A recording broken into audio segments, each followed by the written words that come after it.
आजू रतिया के देखिला सपनवा सखी आई है मोर सजनवा सखीना।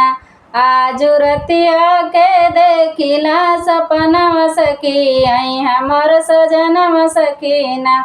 आइल ससुरु हमार लेके डोलिया कहाँ रे आइल ससुरु हमार लेके डोलिया कहाँ रे। अम्मा कहीं न दे तू कवनो बहनवा सखी आई है मोर सजनवा सखीना। अम्मा कहीं न दे तू कवनो बहनवा सखी आई है मोर सजनवा सखीना। आज रतिया के देखिला सपनवा सखी आई है मोर सजनवा सखीना। आज रतिया के देखिला सपनवा सखी आई है मोर सजनवा सखीना।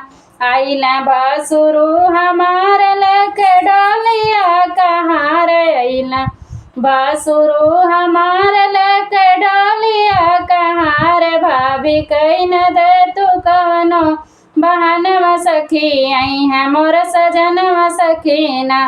भाभी कहीं न दे तू कवनो बहनवा सखी आई है मोर सजनवा सखीना। आजू रतिया के देखिला सपनवा सखी आई है मोर सजनवा सखीना।